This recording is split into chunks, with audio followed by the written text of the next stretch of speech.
why this line got erased from church teachings. The missing words that could shake a kingdom. They say history is written by the victors, but what happens when sacred truth is rewritten by those in power? What if one line, one sentence spoken by Jesus had the potential to unravel centuries of religious control? What if it was so radical, so liberating, that it was quietly erased, mistranslated, or buried beneath layers of tradition?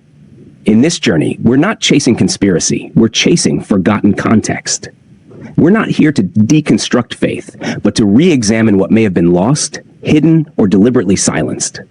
Let's begin with a line that challenges the entire foundation of institutional religion. The kingdom of God is within you. This isn't some obscure quote. It appears in Luke 17:21.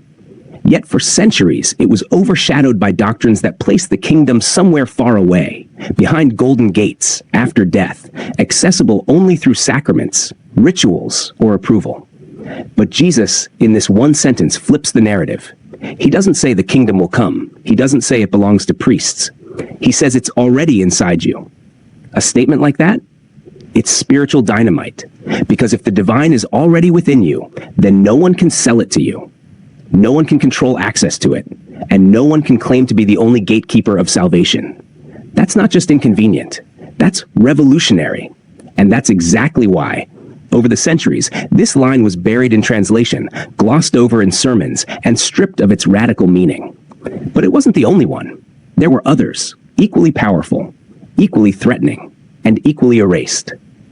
Part 2. The cost of liberation.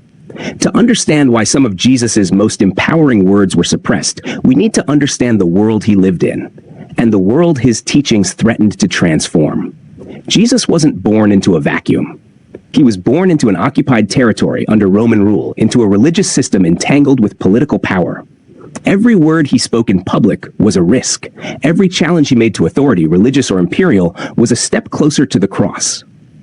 So when he said, "You are the light of the world," it wasn't just poetic, it was empowering. He was telling peasants, fishermen, prostitutes, and outcasts that they were light, not broken, not born damned, but radiant. That message undermined the religious elite, who held power by keeping the people in a constant state of guilt and spiritual dependence.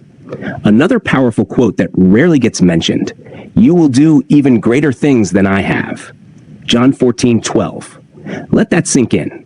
Jesus didn't say, "You must worship me and do nothing more." He said, "You will do greater." That line alone dissolves the hierarchy between teacher and follower. It suggests that Jesus wasn't building a fan club. He was igniting a movement of equals, a divine uprising of awakened individuals. But in the hands of empire, movements become institutions. Institutions fear empowered people. So gradually, the teachings that awakened inner divinity were de-emphasized.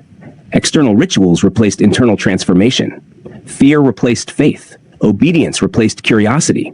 The early church became an empire's tool. And empires don't tolerate ideas that cannot be controlled. So lines like "the kingdom is within you" became symbolic, abstract, if mentioned at all. Lines like "you will do greater things" became spiritualized to the point of irrelevance. And the gospel became less about awakening and more about allegiance. Part 3. The return of the forgotten Christ. Today, we stand at a strange crossroads. People are leaving institutional religion in record numbers, not because they've lost faith, but because they're rediscovering it. They're realizing that the deepest truths may not lie in cathedrals or creeds, but in the words that were quietly erased, edited, or reinterpreted beyond recognition. There is a hunger not for dogma, but for direct experience. Not for shame, but for spiritual empowerment. And when they return to those forgotten lines, something stirs. The kingdom of God is within you. You will do greater things than I have. You are the light of the world. These are not instructions to obey. They are invitations to awaken. Maybe Jesus wasn't trying to build a religion. Maybe he was trying to awaken humanity. And maybe the reason some lines got erased is because they still carry the power to do exactly that. The real question is, what will you do with them now? Because the words are no longer hidden. They're here. And so are you. Welcome back to the original message. Part 4, bonus. Where do we go from here? If this message resonates with you, you're not alone. Across the world, millions are waking up, not to reject faith, but to reclaim it.